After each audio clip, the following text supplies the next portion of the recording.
Friends, मैं हूँ CA Gauri Chichani from VD education. और आज हम आपके सीए फाउंडेशन का अकाउंट्स का यूनिट 7 मतलब फर्स्ट चैप्टर का जो थेरोटिकल चैप्टर है उसका unit 7 that is accounting as a measurement discipline, valuation principles and accounting estimates, ये चीज़ देखने वाले हैं। यह थ्योरी टॉपिक है, बहुत सिंपल है, छोटा सा है और बहुत सारी चीज़ें इसमें कि आपने देखी है। बहुत सारे मेजरमेंट प्रिंसिपल्स है वैल्यूएशन के लिए, वैल्यूएशन प्रिंसिपल्स है, अकाउंटिंग एस्टिमेट्स है। ये चीज़ें अपन पहले भी 12th में बेसिक्स में 11th और 12th के बेसिक्स में देख चुके हैं, बट आज यहाँ फिर से अपन डिटेल में इसका डिस्कशन करेंगे। ठीक है, तो now let's start with the topic. आपके मॉड्यूल का 1.74 पेज नंबर, मॉड्यूल साथ में रखो। आपके इंस्टीट्यूट का मटेरियल अगर नहीं है तो साथ में लेके बैठो, नहीं लिया होगा तो। Let's start, come to the page number 1.75, start करते हैं। 1.75 ओके, मीनिंग ऑफ मेजरमेंट। अब मेजरमेंट क्या होता है? ठीक है, हर चीज अपने को कोई भी बैलेंस फाइनेंशियल स्टेटमेंट्स में आपको कोई चीज़ अगर रिकॉर्ड करनी है तो it is very essential that you should measure that thing first. Okay, तो measurement is a vital aspect of accounting. Primarily transaction and events are measured in terms of money. Any measurement discipline deals with the 3 basic elements of measurement. क्या basic elements है वो underline करो या highlight करो। Identification of objects and events to be measured. First क्या है, पहले किस चीज को मेजर करना है वो आइडेंटिफाई करो। Then selection of a standard और a scale to be measure. कौन से स्टैंडर्ड या स्केल में उसको मेजर करना है, पहले वो फिर वो सिलेक्ट करो। And third is evaluation of dimensions of measurement, standard और अ स्केल। ठीक है, ये 3 चीजें हैं। कौन कौन सी एमसीक्यूज में आ सकता है? Identification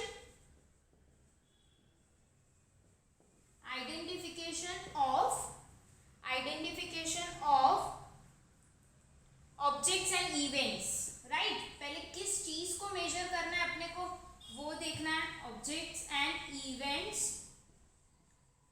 to be measured, correct. Then selection of, फिर क्या सिलेक्ट करना है कि उसका आप स्टैंडर्ड क्या, मतलब मेजरमेंट करने का स्टैंडर्ड और स्केल क्या यूज करने वाले हो वो। सिलेक्शन ऑफ अ स्टैंडर्ड और scale,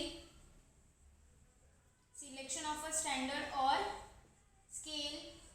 and third is what is the last, evaluation of dimension of measurement, evaluation of dimension of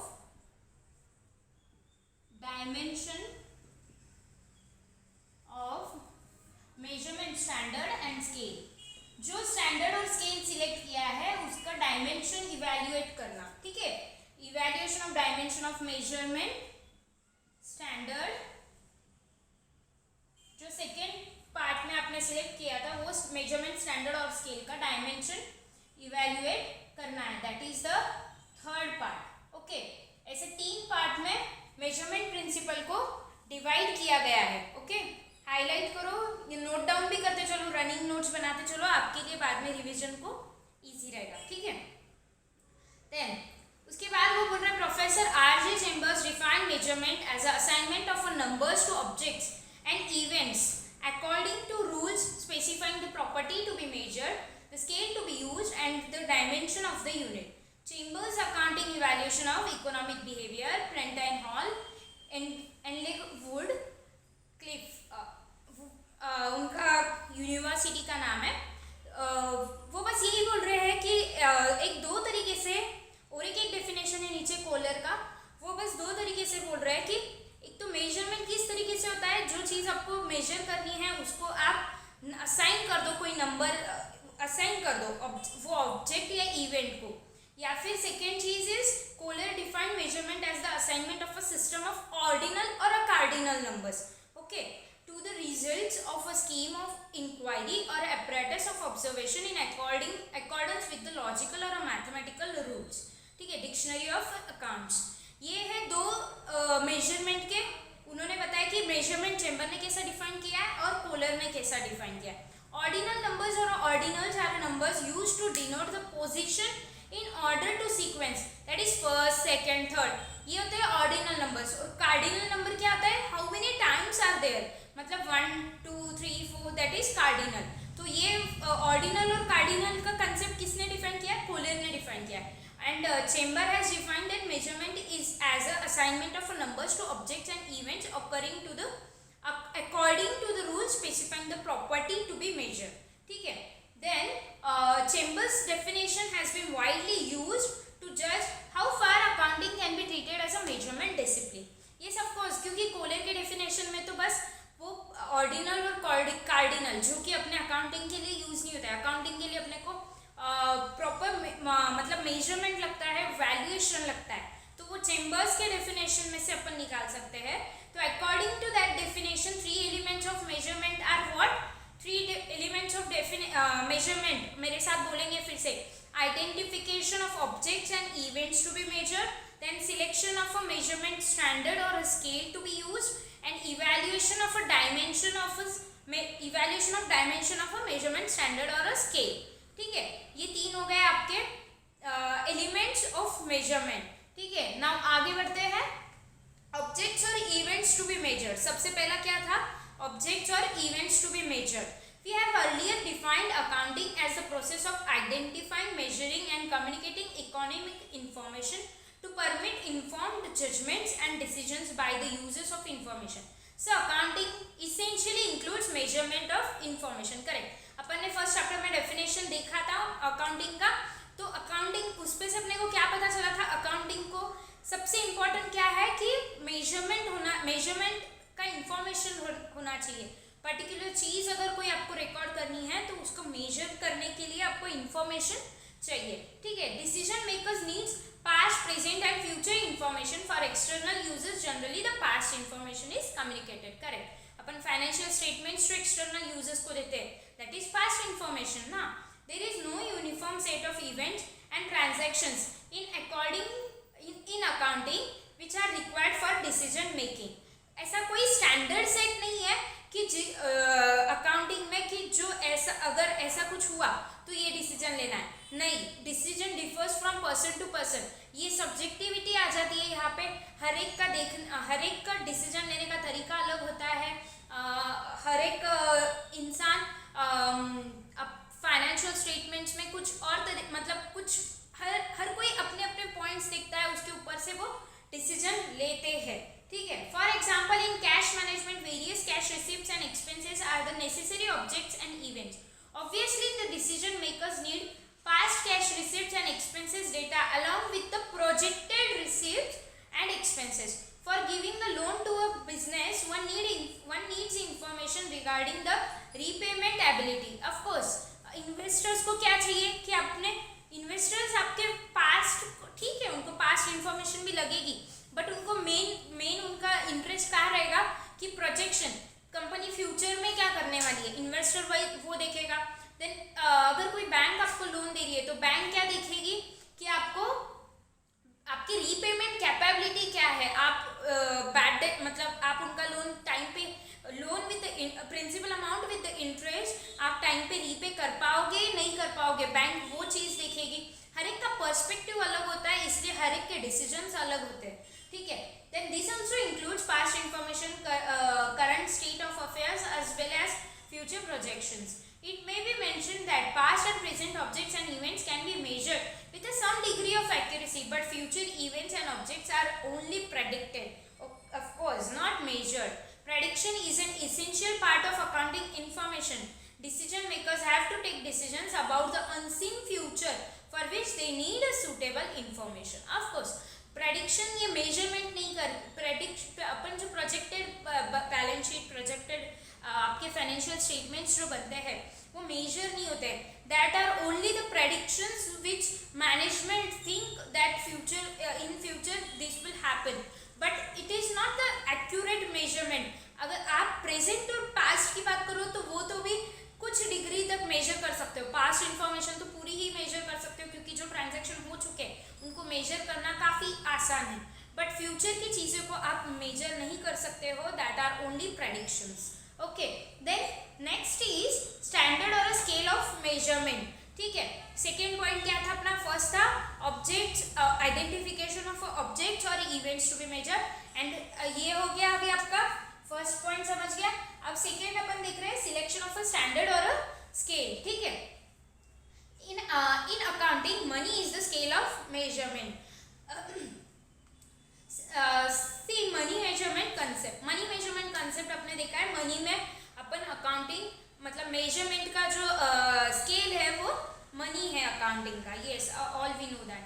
Although nowadays quantitative information is also communicated along with the monetary information. Correct. Money as a measurement scale has no universal denomination. It takes the shape of currency ruling in the country. For example, in India, scale of measurement is rupee. In UK, pound sterling. In Germany, mark, DM होता है, Deutschmark बोल के. And the United States it is dollar. Okay. And so on. Also there is no constant exchange relationship among the currencies. Of course exchange rate दिन ब दिन change होते जाते हैं. आप कोई चीज़ आज परचेज करो, सपोज आज $250 में परचेज करो, आज उसका वैल्यू कुछ और रहेगा, और अगर कल ही उसका डॉलर का वैल्यू चेंज हो गया तो वो जो आपने ऑब्जेक्ट या कुछ इवेंट ऑकर किया है वो इवेंट का वैल्यू चेंज हो जाएगा due to continuous and fluctuating exchange rates between the two currencies. Okay, नीचे उन्होंने वही एग्जांपल दिया है. ठीक है, तो स्टैंडर्ड, तो इसमें से क्या पता चलता है अपने अकाउंटिंग का स्टैंडर्ड और स्केल ऑफ मेजरमेंट क्या है? मनी है. ठीक है, then dimension of a measurement scale. Third point क्या था? डायमेंशन क्या था? Evaluation of dimension of a measurement standard और अ स्केल. तो क्या है? An ideal measurement scale should be stable over time. For example, if one buys 1 kg cabbages today, the quantity he receives will be the same if he will buy 1 kg cabbage 1 year later. Correct. Similarly, the length of 1 meter cloth will not change if it is bought few days later. That is to say, a measurement scale should be stable in dimension. Money as a scale of measurement is not stable. Of course, value हर दिन रोज change होती जाती है. आज अगर आप 40,000, suppose अपन example देते हैं gold का, 4 महीने पहले अगर आप गोल्ड खरीदते थे तो आपको 30,000 to 40,000 में मिलता था, और आज वही गोल्ड, वही क्वांटिटी, उतना ही क्वांटिटी के गोल्ड की वैल्यू हो गई है 60 या 70,000 के आसपास हो जाता है वो. तो मनी ये स्टैंडर्ड स्केल, मनी ये स्टेबल नहीं है. ठीक है, उसका वैल्यू रोज चेंज होते चलता है. There occurs a continuous change in the input-output prices. The same quantity of money may not have the ability to buy same quantity of identical goods at a different dates. Correct. This information of 1 year measured in money terms may not be comparable with that of the another year. Suppose उन्होंने एक example दिया है कि 5,000 pieces production के 5 lakh rupees में हो रहा था in year 1, and 4,500 pieces in year 2 क्या हुआ है? 5,40,000 में प्रोड्यूस हुए. ठीक है, सॉरी वो sale production and sales. Correct. अब वो हो गया सेल. देन परचेज का क्या हुआ? मतलब प्रोडक्शन कॉस्ट क्या हुई? 5,000 पीसेस बने 4 लाख रुपीज में, एंड 4,500 पीसेस बने 4,50,000 में. अगर मॉनेटरी टर्म्स में अगर अपन सिर्फ देखें तो मॉनेटरी टर्म्स में देखा जाए तो प्रॉफिट ज्यादा हुआ है, क्योंकि सेकेंड ईयर में क्या हुआ है? 5,40,000 का सेल है और प्रोडक्शन कॉस्ट कितना है? 4,50,000. मतलब प्रॉफिट आपको ज्यादा हुआ है ऐसा दिख रहा है. नहीं, सॉरी प्रॉफिट कितना हुआ है आपको? 90,000. एंड फर्स्ट ईयर में 5,000 पीसेस से 1 लाख रुपीज का प्रॉफिट हुआ था, एंड सेकेंड ईयर में 90,000 रुपीज का प्रॉफिट हुआ था. तो यहाँ क्या लग रहा है आपको? There was a 10% decline in gross profit from as compare to year 1. So money as a unit of measurement is not stable in the dimension. अगर आप सिर्फ मनी के टर्म्स में ये एग्जाम्पल को डिफाइन करोगे तो आपको बस इतना ही पता चलेगा कि 10% डिक्रीज हुआ है ग्रॉस प्रॉफिट में. Thus, accounting measures information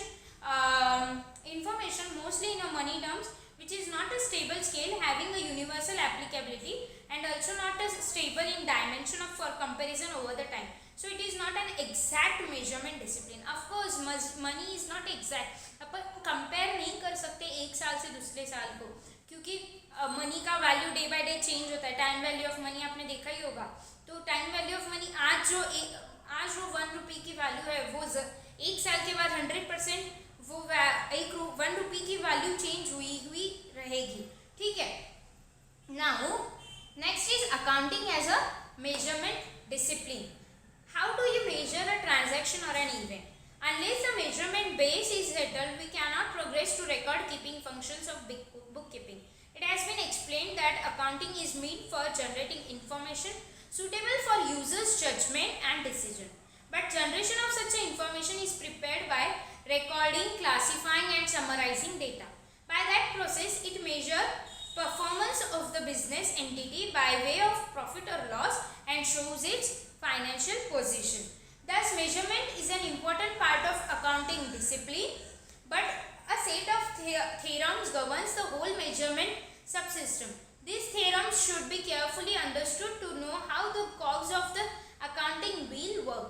Nowadays, accounting profession earmark 3 theorems, namely going concern, consistency and accrual as a fundamental accounting assumptions. Yes, all we know that हमने सबसे बेसिक में अकाउंट्स के पढ़ा था कि अकाउंटिंग के 3 बेसिक assumptions है.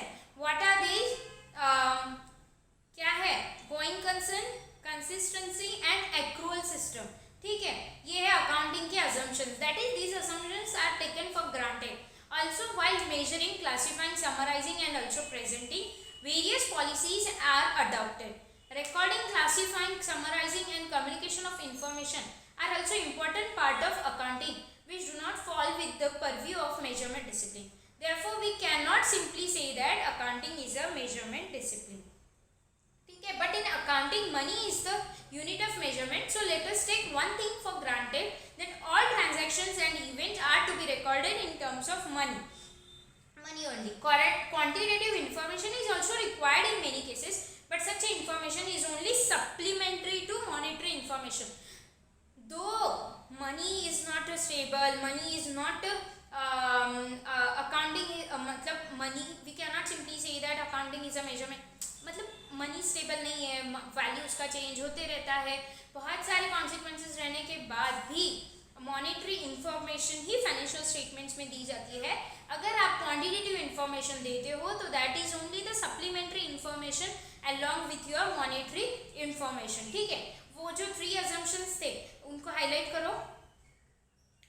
Accounting profession earmark 3 theorems, namely going concern, consistency and accrual as a fundamental accounting assumptions. ठीक है. नाउ अभी अपन सबसे इम्पोर्टेंट पार्ट पे आते हैं, वैल्यूएशन प्रिंसिपल्स. ठीक है, वैल्यूएशन प्रिंसिपल, कोई भी चीज वैल्यू मतलब अकाउंटिंग में कोई भी इवेंट या ऑब्जेक्ट वैल्यूएशन के लिए 4 प्रिंसिपल सेट किए गए हैं. तो वो अपन अभी देखेंगे. What are the? आपने पहले भी देखा होगा. सबसे पहले आती है हिस्टोरिकल कॉस्ट. ठीक है, हिस्टोरिकल कॉस्ट में आता है, आप आइए पेज. हिस्टोरिकल कॉस्ट मतलब क्या, मैं सिंपल लैंग्वेज में आपको समझा देती हूँ. हिस्टोरिकल कॉस्ट में ये होता है कि वो ऑब्जेक्ट या event, that means asset liability, आप वही वैल्यू पे रिकॉर्ड करोगे जिस वैल्यू पे आपने उसको परचेज किया था. ठीक है. नाउ उसका वैल्यू फ्यूचर में चेंज नहीं होगा. जो पहले की कॉस्ट थी वही कॉस्ट बहुत सालों से चलती आ रही है और वैसी ही चलती रहेगी. अगर आपने हिस्टोरिकल कॉस्ट प्रिंसिपल अप्लाई किया तो आपको ऐसा वैल्यूएशन आपके फाइनेंशियल स्टेटमेंट्स में करना पड़ेगा. अब ये तो बहुत कॉमन है, अपन ने बहुत बार यूज़ किया ये प्रिंसिपल, तो ये आपको पता है. तो एक बार बस जो मॉड्यूल में दिया है वो पढ़ लेते हैं. ठीक है. For example, the business paid 7 lakh to purchase the machine and spend ₹1 lakh on its installation. Its acquisition price including installation charges is 8 lakhs. The historical cost of machine would be 8 lakhs. मैंने क्या बोला, जो cost पे purchase किया है आपने वो object या इवेंट को, वो कॉस्ट जो इनकर्ड हुई थी इवेंट के वक्त, वही कॉस्ट आप कंटिन्यू कर रहे हो तो उसको कहते हैं historical cost. According to this base assets are recorded, underline करो, According to these base, assets are recorded at an amount of cash or cash equivalent paid at the time of acquisition. Yes, and liabilities are recorded at the amount of proceeds received in exchange for the obligation. Historical cost में simply अगर बोला जाए तो ये दो line में आपको समझ में आ जाएगा. दो लाइन हाईलाइट करो या अंडरलाइन करो और फिर से एक बार मेरे साथ बोलो. assets are recorded at the amount of cash or cash equivalent paid at the time of acquisition, and liabilities are recorded at the amount of proceeds received in exchange of for the obligation. In some circumstances, liability is recorded at the amount of cash or cash equivalent expected to be paid. अगर liability देखो दो चीज़ों से हो सकती है. एक तो आपको वो liability के अगेंस्ट आपको कितना पैसा देना है वो वैल्यू पे आप रिकॉर्ड कर सकते हो. That is historical cost. मतलब कैश और cash equivalent expected to be paid in to settle that liability. और आपको कोई बेनिफिट, आपको कोई अमाउंट का बेनिफिट मिला है वो लाइबिलिटी इनकर करके, तो वो अमाउंट पे आप वो लाइबिलिटी को रिकॉर्ड कर सकते हो. नीचे एग्जांपल है देखते हैं. Where one mister X a businessman takes a 5 lakh loan from a bank at the rate 10% per annum. It is recorded at the amount of proceeds received in exchange for the obligation. समझा इसका मतलब कि amount proceeds received in exchange of obligation, उसके वो loan लेने के against में आपको कितना प्रोसीड्स मिला 5 लाख रुपीस का. तो आप उसको as per historical cost principal आप किस पे रिकॉर्ड करोगे 5 लाख रुपीस पे. ठीक है. Here the obligation is the repayment of loan as well as payment of interest at an agreed rate of 10%. Proceeds received are 5 lakh. It is historical cost of the transaction. Take another case regarding payment of income tax liability, or take another case regarding payment of provisions, outstanding expenses, salary हो सकता है, कुछ भी हो सकता है outstanding expenses. वो liability के against में आपको कितना पैसा देना है, that will be your historical cost of that liability. ठीक है. Then, but the income tax liability is not settled immediately when one earns his income. The income tax authority settle it sometimes later, which is technically called assessment year. Yes. Then how does he record this liability? As per the historical cost base, it is to be recorded at an amount expected to be paid to discharge the liability. ठीक है. समझा. Liability के major करने के तरीके समझे historical cost में. और असेट कैसा, असेट तो क्या है, सिंपली कैश और cash equivalent paid eight the time of acquisition. ये ऐसे होती है असेट रिकॉर्ड. वो जो बीच वाला पैराग्राफ है ना वो बहुत इंपॉर्टेंट है हिस्टोरिकल कॉस्ट के लिए, तो उसको हाईलाइट कर लो. लाइबिलिटी एंड लाइबिलिटी कैसे रिकॉर्ड होती है. एक तो आपको प्रोसीड्स उसके एक्सचेंज, वो प्रोसीड्स आपको वो लाइबिलिटी के एक्सचेंज में कितनी मिली है, और कैश और cash equivalent expected to be paid to settle that liability. ये दो ऑप्शंस होते हैं लाइबिलिटी मेजर करने के लिए. ठीक है. Then we will move forward towards current cost. Now what is current cost? उसका अगर आज वो चीज आप परचेज करने जाओ तो आज कितने में मिलेगी, that is your current cost. देखते हैं. Take that Mr. X purchased a machine on 1st January 2000 at rupees 7 lakh. As per historical cost base, it is recorded at 7 lakh, and its acquisition, that is its acquisition price. Correct. As on 1/1/2011, that means after 11 years, Mr. X found that it would cost rupees 25 lakh to purchase that machine. To purchase that machine. Take also that Mr. X took loan from a bank as on 1/1/2000 at rupees 5 lakh at the rate 18% per annum, repayable at the end of 15th year together with the interest. As on 1/1/2011, the bank announces 1% prepayment penalty on the loan amount if it is paid within 15 days starting from that day. मतलब 15 years का उन्होंने loan लिया है. ठीक है. 15 years का loan लिया है, बट बैंक क्या बोल रही है, आफ्टर 11 years बैंक क्या बोल रही है कि आप प्रीपेमेंट करो तो आपको 1% का वो क्या करेंगे, एक सेकेंड. हाँ, बैंक अनाउंसेस 1% प्रीपेमेंट पेनल्टी. अगर आप उसको 11 years में ही प्रीपे करते हो तो 1% प्रीपेमेंट पेनल्टी आपको देनी पड़ेगी. ठीक है. At the time and as per the historical cost the liability is recorded at the cash और monetary value received in exchange of liability, that is 5 lakh rupees at the time amount or proceeds received in exchange for obligation, and asset is recorded at 7 lakh. मतलब आपको समझा historical cost के हिसाब से ये transaction कितने पे record होना चाहिए, तो लाइबिलिटी 5 लाख पे और असेट 7 लाख पे. Current cost gives an alternative measurement base. Assets underline करो या हाईलाइट करो. Current cost gives an alternative measurement base. Assets are carried out at the amount of cash or cash equivalent that would have to be paid if the same or equivalent asset was acquired currently. मैंने क्या बोला, अगर आज वो same चीज आपको purchase करनी है तो उसका वैल्यू क्या है, वो वैल्यू पे अगर आप रिकॉर्ड कर रहे हो तो that is current cost measurement principle. ठीक है, तो वो क्या बोल रहे हैं फिर से एक बार पढ़ेंगे. Current cost gives an alternative measurement base. Assets are carried out at the amount of cash or cash equivalent that would have to be paid if the same or an equivalent asset was acquired currently. Liabilities are carried at the undiscounted amount of cash or cash equivalent that would be required to settle the obligation currently. अगर asset तो कैसे समझेगा, asset तो वही value पे record करोगे. अगर आप आज आपको वो असेट परचेस करनी है तो कितने में मिल रही है वो वैल्यू पे आप असेट रिकॉर्ड कर दोगे in current cost system. But liability कैसे रिकॉर्ड करोगे कि आज अगर आपको रीपेमेंट करना है तो आज आपको कितना पैसा देना पड़ेगा टू सेटल दैट ऑब्लिगेशन, वो वैल्यू पे आप लाइबिलिटी रिकॉर्ड कर दोगे. तो अभी ये दिए हुए एग्जांपल में आप असेट कितने पे रिकॉर्ड करोगे, फिर मशीन तो कितने में परचेस कर सकते हैं आज के डेट में 25 लाख रुपीस. तो असेट की वैल्यू क्या हो जाएगी 25 लाख रुपीस. और लाइबिलिटी के लिए उन्होंने क्या बोला है 15 इयर्स का लोन है, बट अगर आप 11 इयर्स में रीपे करते हो तो 1% pre payment penalty that is 5 lakh का 1% दैट इज 5000 रुपीज का आपको पेनल्टी देना पड़ेगा. तो टोटल रीपेमेंट आपको कितना करना पड़ेगा 5 lakh plus 5000 that is 5 lakh 5000. तो लाइबिलिटी आप कितने पे रिकॉर्ड करोगे, अगर आज आप करंट कॉस्ट उसकी क्या रहेगी फिर 5 लाख 5000 रुपीज. समझा, करंट कॉस्ट बहुत इजी है. ठीक है. Now realizable value. Suppose Mr. X found that he can get rupees 20 lakh if he would sell the machine. देखो करंट कॉस्ट और रियलाइजेबल वैल्यू में बहुत कम डिफरेंस है.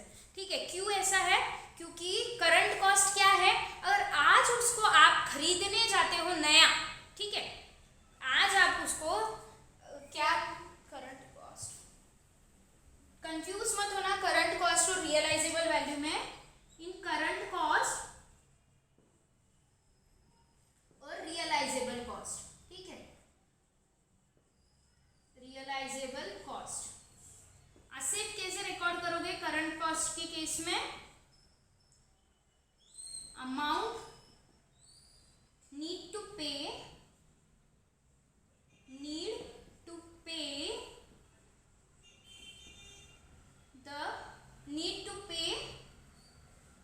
to acquire new asset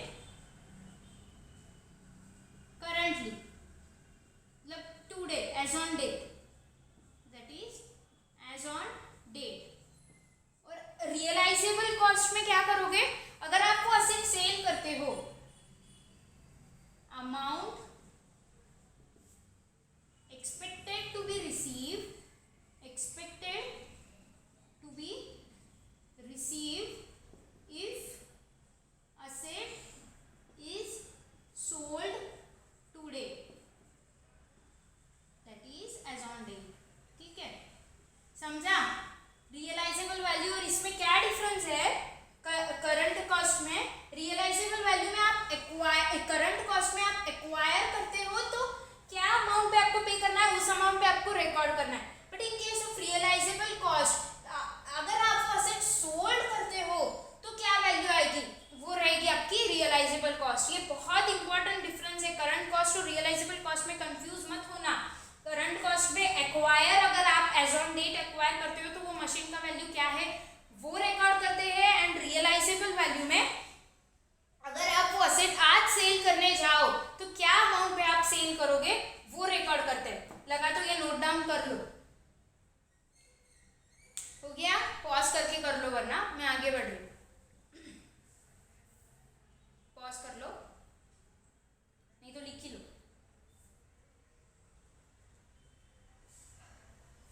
चलो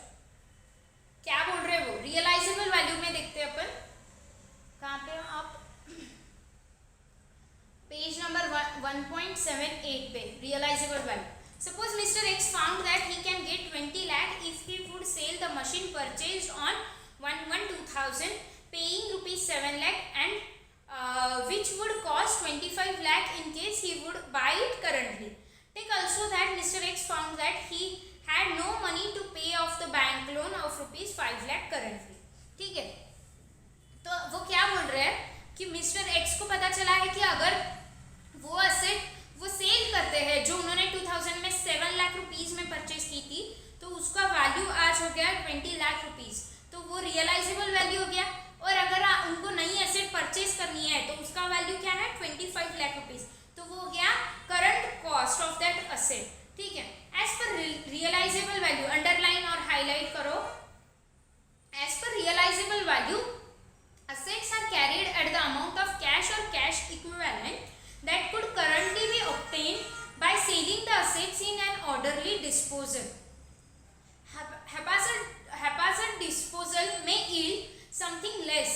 Liabilities are carried at their settlement values, that is undiscounted amount of cash or cash equivalent expressed to be paid to satisfy the liabilities in the normal course of business. Correct.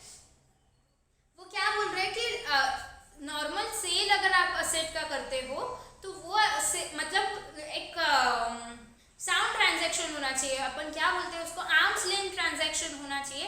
अगर वो transaction में आपको उसका cell value जितना मिल रहा है that is your realisable value, and asset are and liabilities are expected and liabilities are recorded at the undiscounted amount of cash or cash equivalent expected to be paid to satisfy the liabilities in the normal course of business.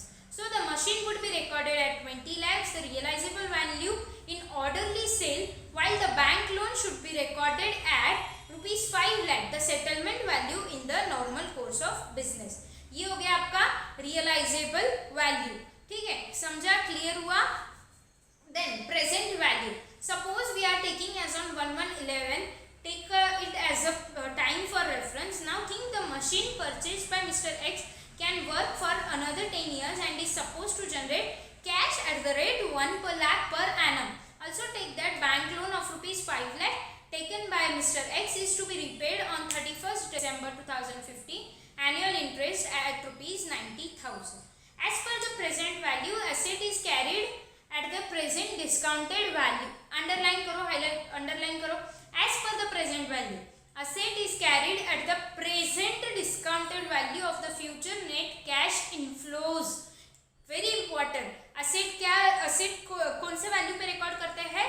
Present value of discounted cash inflows that the item is expected to generate in the normal course of business. And liabilities are recorded at the present discounted value of a net cash outflows that are expected to be required to settle the liabilities in the normal course of business. फिर उन्होंने वही example दिया है and नीचे वो solve करके दिया है कि 1 लाख रुपीस अगर अगले 10 साल में आने वाले हैं और उसका डिस्काउंटिंग रेट उन्होंने दिया है सपोज 20%, तो वो उसका प्रेजेंट वैल्यू, आपने प्रेजेंट वैल्यू कैलकुलेशन किया होगा, तो वैसे उसका प्रेजेंट वैल्यू आज का क्या आता है, that is total of all receipts. नीचे आप देखोगे एक टैबुलर फॉर्मेट में time of receipts and money value में प्रेजेंट वैल्यू निकाली है, आज उसकी 20% की वैल्यू क्या रहेगी, 20% रेट के हिसाब से वैल्यू क्या रहेगी, तो that is total of all the present value, मतलब फ्यूचर में जो जो कैश इनफ्लोज होने वाले हैं उसकी आज की प्रेजेंट वैल्यू उन्होंने कैलकुलेट की है 20% रेट पकड़ के, तो वो आई है 4,19,246. Since the machine is purchased by Mr. X will produce the cash equivalent to rupees 4,19,246 in terms of present value, it is to be valued at such amount as per present value measurement basis. समझा आपको present value में क्या कैसे major करते हैं? Then here Mr. X will receive rupees 1 lakh at different point of time. These are cash inflows. In the other example, he has to pay the interest and principal of bank loan. These are cash outflows. ठीक है, तो cash outflows उन्होंने 90,000 आपको कितने period तक पे करना है? 5 साल तक, और at the time at the year end you have to pay 5 lakh rupees also, तो उसका प्रेजेंट वैल्यू उन्होंने कैलकुलेट किया। देखो आप नीचे 1.80 पे आपको एग्जाम्पल कैलकुलेशंस दिए हैं। 90,000 डिवाइडेड बाय 0.2 ब्रैकेट में प्रेजेंट वैल्यू कैलकुलेट करते हैं ना, a divided by I formula है 1 minus 1/1 plus I raise to n। ये तो आपको फॉर्मूला मैथ्स में भी आपने देखा होगा और 12th में भी हुआ है, ठीक है। प्रेजेंट वैल्यू का फॉर्मूला क्या है, a divided by I divided into 1 minus 1/1 plus I raise to n, ठीक है। तो what is a, that is the amount you have to pay annuity. तो 90,000 डिवाइडेड बाय आई है आपका 20%, तो 90,000 divided by 0.2, 1 minus 1/1 plus 0.2 that is 20% raise to what 5 years तक पे करना है आपको, करेक्ट। इसके साथ at the time of year end आपको क्या पे करना है, प्रिंसिपल अमाउंट भी पे करनी है, दैट इज 5 लाख रुपीज, ठीक है।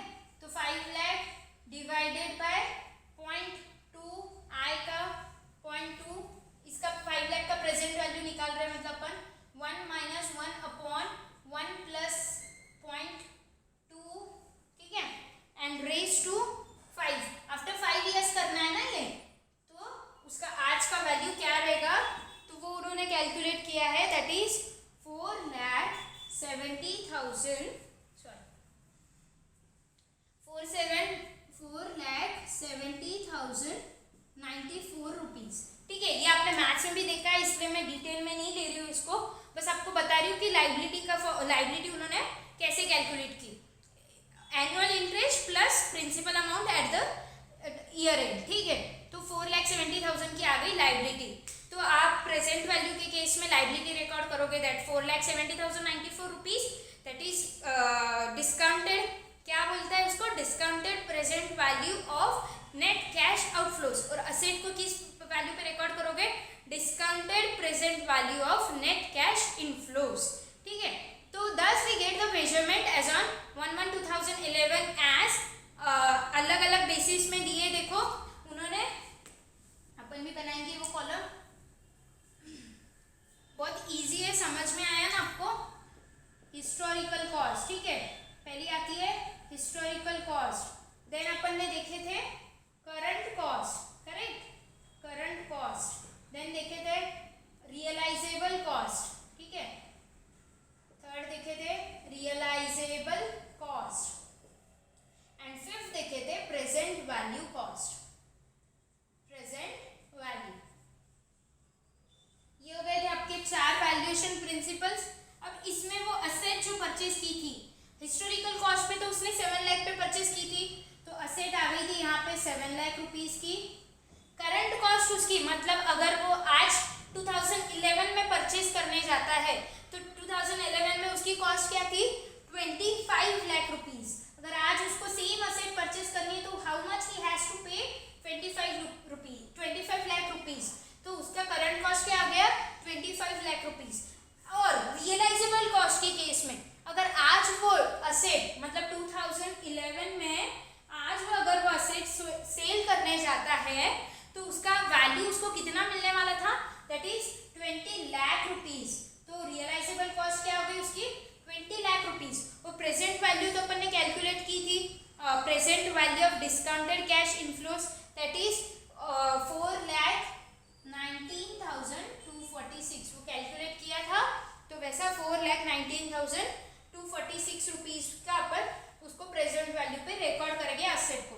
नाउ लायबिलिटी के केस में क्या हुआ था, सबसे पहले तो हिस्टोरिकल कॉस्ट के केस में क्या था, क्या बोला था, monetary value receive in exchange of liability. तो लायबिलिटी वो 5 लाख का लोन लेने के अगेंस्ट में आपको मॉनेटरी वैल्यू कितना मिला था, 5 लाख रुपीस। तो हिस्टोरिकल कॉस्ट के केस में लायबिलिटी आप किस पे रिकॉर्ड करोगे, 5 लाख रुपीस पे। करंट कॉस्ट के केस में क्या बोला था कि अगर आज आपको वो लायबिलिटी रीपे करनी है, तो कितना पेमेंट आपको, कितना कैश आउटफ्लो होगा। तो अगर 5-15 साल का लोन था वो, क्या आप 10 साल में रीपे कर रहे हो, तो बैंक ने बोला है 1% प्रीपेमेंट पेनल्टी। तो टोटल आपको अगर 2000 मतलब प्री पेमेंट करना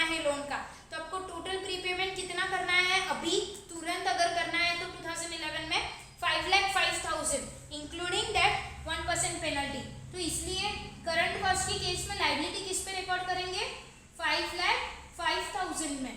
और रियलाइजेबल कॉस्ट के केस में सेम वही 5 लाख रुपीज में, क्योंकि क्या है रियलाइजेबल कॉस्ट में लाइबिलिटी क्या अमाउंट पे रिकॉर्ड करते, क्या बोला था उन्होंने, liabilities are recorded in the amount of undiscounted amount of cash or cash equivalent expressed to be paid to satisfy the liability। अगर आज आपको liability in normal course of business liability settle करनी है तो 5 लाख रुपीज पे करना है, ऐसा नॉर्मल कोर्स ऑफ बिजनेस में रहेगा, तो वो रियलाइजेबल कॉस्ट हो जाएगा उसका 5 लाख रुपीज। वो प्रेजेंट वैल्यू के केस में अपन ने annual cash outflows plus year and पे जो कैश आउटफ्लो होने वाला है उसका 20% के हिसाब से प्रेजेंट वैल्यू निकालेगा, जो भी रेट दिया हुआ रहेगा उसके हिसाब से आप प्रेजेंट वैल्यू निकालोगे, तो वो आया था आपका 4,70,094 रुपीज। तो प्रेजेंट वैल्यू में लाइबिलिटी उतने अमाउंट पे रिकॉर्ड होगी।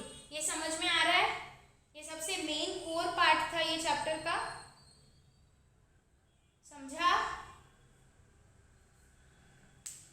जो पॉइंट्स हाईलाइट किए थे अपन ने कि हर एक वैल्यूएशन प्रिंसिपल में क्या अमाउंट से वो मतलब कैसे रिकॉर्ड करते हैं असेट और लायबिलिटी को, वो अगर आप याद कर लो, वो अगर आप समझ लो तो आपको कोई भी सम इसमें का डिफिकल्ट नहीं जाएगा और ना ही कोई एमसीक्यू अब में आपको प्रॉब्लम आएगी। ठीक है, आगे बढ़ते हैं। वो एक टेबल के नीचे, टैबुलर फॉर्मेट के नीचे कुछ है, वो पढ़ते हैं। The accounting system which we shall discuss in the remaining chapters is also called historical cost accounting. However, this need not mean that one shall follow only historical cost basis of accounting. In the latter stages of CA course, we shall see that accounting system uses all types of measurement based, although under the traditional system most of the transactions and events are measured in terms of historical cost. ठीक है, majorly आपको जो सबसे ज़्यादा use में आने वाला है वो है हिस्टोरिकल कॉस्ट सिस्टम अभी के लिए। बट जैसे जैसे आप आगे आगे बढ़ोगे सीए के कोर्स में बोलो या जैसे जैसे आप अलग अलग नए नए चैप्टर्स पढ़ते जाओगे अकाउंटिंग के, तो आपको पता चलेगा कि ये बाकी सारे प्रिंसिपल्स भी यूज होते हैं अकाउंट में। नो मैटर कि मतलब नो डाउट कि हिस्टोरिकल कॉस्ट सबसे ज़्यादा यूज होता है अकाउंटिंग में, और मतलब वही अपने इंडिया में एक्सेप्टेड अकाउंटिंग प्रिंसिपल है, बाकी भी एक्सेप्टेड ही है, but majorly accepted and widely used accounting principle is what, historical cost. तो वही ज़्यादा यूज होगा, बट कुछ कुछ चैप्टर्स ऐसे भी आएंगे, कुछ कुछ टॉपिक्स अकाउंट के ऐसे आएंगे जिसमें ये बाकी जो वैल्यूएशन प्रिंसिपल्स है आपको वो यूज आएंगे। ठीक है, चारों वैल्यूएशन प्रिंसिपल्स क्लियर हो गए। Now move forward 7.7 point, that is measurement and valuation.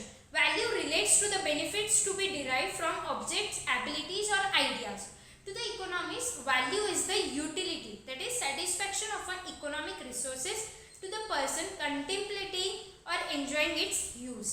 Value क्या होती है, underline करो, value is the utility of an economic resource to the person contemplating or enjoying its use.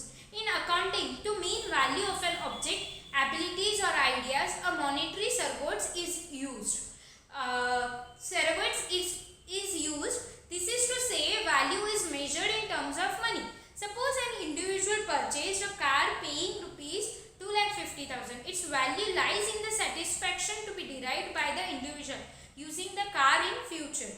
Economics often use ordinal scale to indicate the level of satisfaction, but the accountant use only cardinal scale. If the value of car is taken as rupees 2,50,000, it is only one type of value called acquisition cost or historical cost. So the value is indirectly indicated by the measurement. In accounting, the value is always measured in terms of money. अगर आप वही example लेते हैं, car अगर आप कोई इंसान अगर कार परचेस करता है तो उसका इकोनॉमिक के हिसाब से अगर आप उसको मेजर करने जाओ तो it is value is what, the ability of utility, मतलब यूटिलिटी ऑफ सेटिस्फैक्शन, मतलब वो असेट परचेस करने से वो इंसान को कितना सेटिस्फैक्शन मिला, वो अमाउंट जो होता है it can not be measured in money accurately, but still वो वैल्यूएशन इकोनॉमिस्ट वैसा करते हैं। But in case of accounting valuation is always in terms of money. Measurement करने के लिए मनी के टर्म्स में ही मेजर किया जाता है.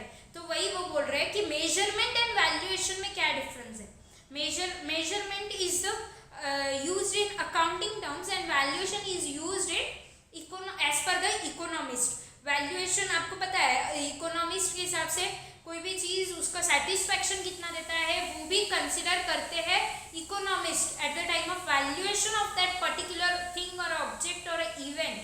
बट मेजरमेंट करते वक्त आप अकाउंटिंग टर्म्स में बस मॉनेटरी वैल्यू ही कंसिडर करते हो.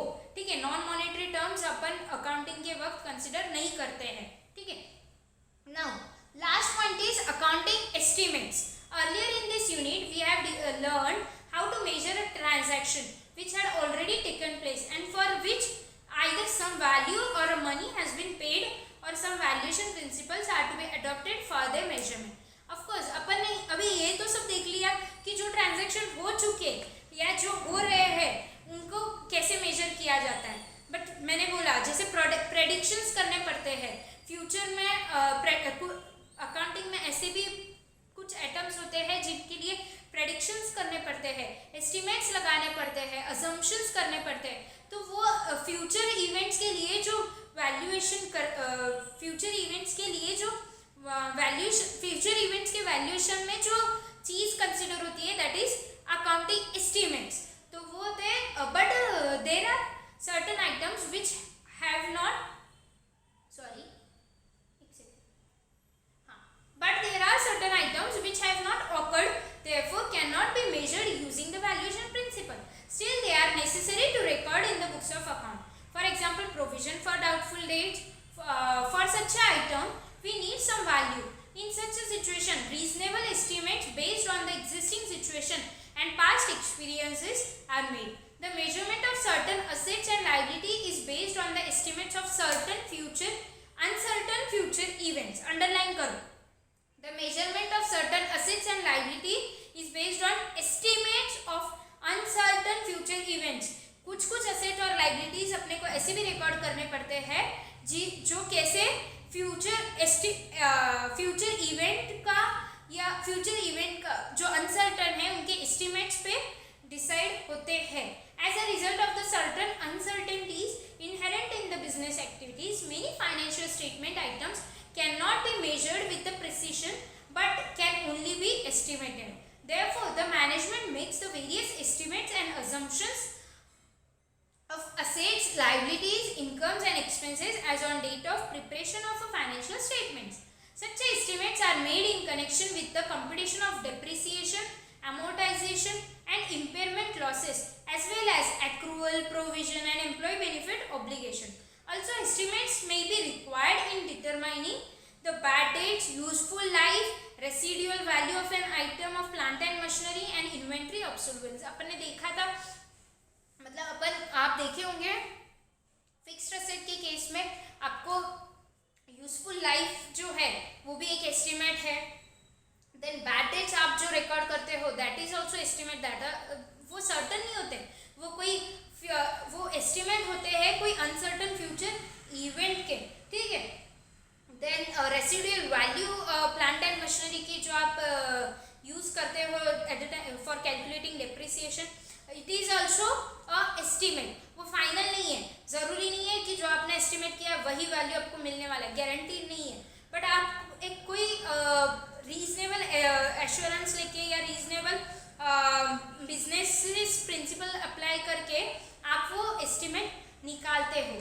An estimate may require revision if changes occurs regarding circumstances on which the estimates are based. मैंने बोला कि आप बिजनेस प्रिंसिपल्स मतलब जो सर्कमस्टेंसेस है बिजनेस में, नॉर्मल बिजनेस प्रैक्टिस में जो सर्कमस्टेंसेस रहते हैं उस बेसिस को सारे सर्कमस्टेंसेस को कंसिडर करके आप कोई अनसर्टन फ्यूचर इवेंट को एस्टिमेट करते हो. अगर वो सर्कमस्टेंसेस ही चेंज हो जाते हैं, that means your basic part is now change, तो you have to revise your estimate. ठीक है. तो वो वही बोल रहे हैं change in accounting current period, accounting estimate means difference arise between certain parameters estimated and earlier and re-estimated during the current period or actual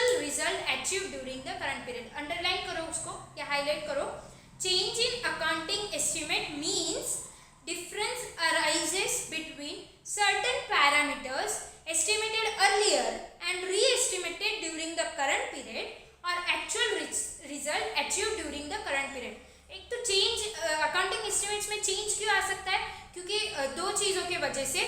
एक तो अकाउंटिंग एस्टिमेट आपने जिस पैरामीटर्स पे वो अकाउंटिंग एस्टिमेट्स लिए थे वो आपके चेंज हो गए हैं, या फिर जो इवेंट आपने फॉरकास्ट किया था फ्यूचर में ऐसा होने वाला है वो इवेंट एक्चुअल में हो गया और रिजल्ट कुछ और आया। तो दो रीजंस हो सकते हैं चेंज इन अकाउंटिंग एस्टिमेट्स के।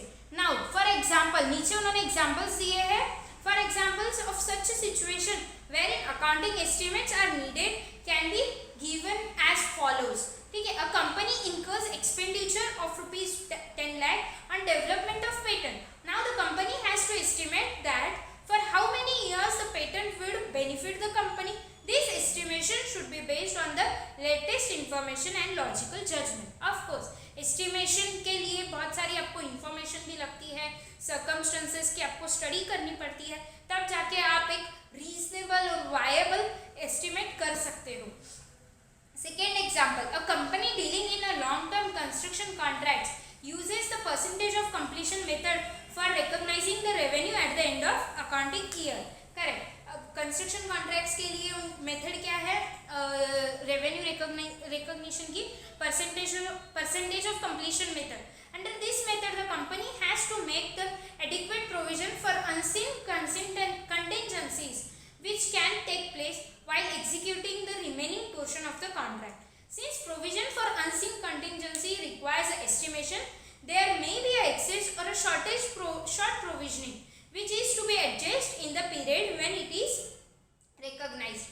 Company has to provide for taxes which is also based on the estimation, as there can be some interpretational differences on account of which tax authorities may either accept the expenditure or refuse it.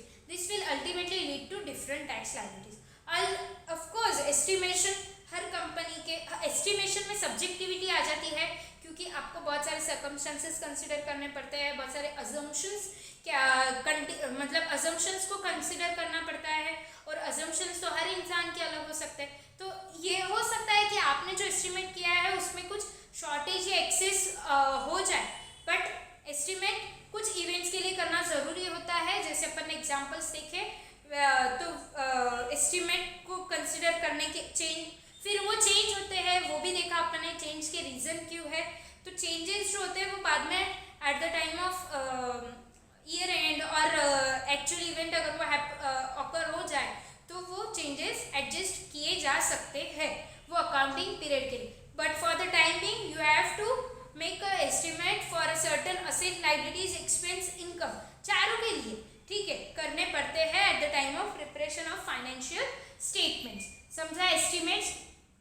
Summary में उन्होंने दिया है, देखो, measurement is the vital aspect of accounting, primarily transactions and events are recorded as measured in the terms of money, and 3 elements क्या थे, एक बार फिर से 3 एलिमेंट्स क्या थे मेजरमेंट के, identification of objects and events to be measured, second is selection of a standard और a scale to be used, and third is evaluation of dimension of a measurement, standard और scale.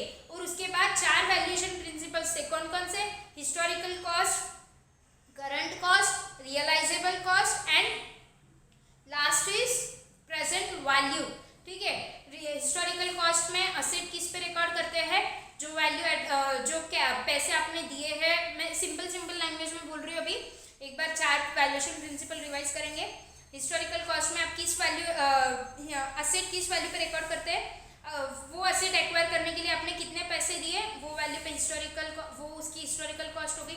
और liability किस value पे record करते हैं, एक तो वो लाइबिलिटी इनकर करने के अगेंस्ट में आपको एक्सचेंज में आपको कितना मनी मिला है, या फिर आपको वो लाइबिलिटी के सेटल करने के लिए एक्सपेक्टेड कैश आउटफ्लोज आपका कितना है, वो अमाउंट पे आप लाइबिलिटी रिकॉर्ड करते हो इन case of historical cost. Now in case of current cost में क्या है, जो असेट आपने परचेज की है या वो असेट, या फिर कोई भी आज वो असेट परचेज करने की, आज अगर आप मार्केट में जाओ वो असेट परचेज करने, तो आज वो असेट परचेस करने के लिए आपको जितना कैश पेमेंट करना पड़ेगा that is your current cost. और कोई लाइबिलिटी सेटल करनी है तो वो लाइबिलिटी अगर आप करंटली मतलब एज ऑन डेट अगर आप सेटल करो तो उसके लिए कैश आउटफ्लो आपका कितना होगा, that is your current cost of liability.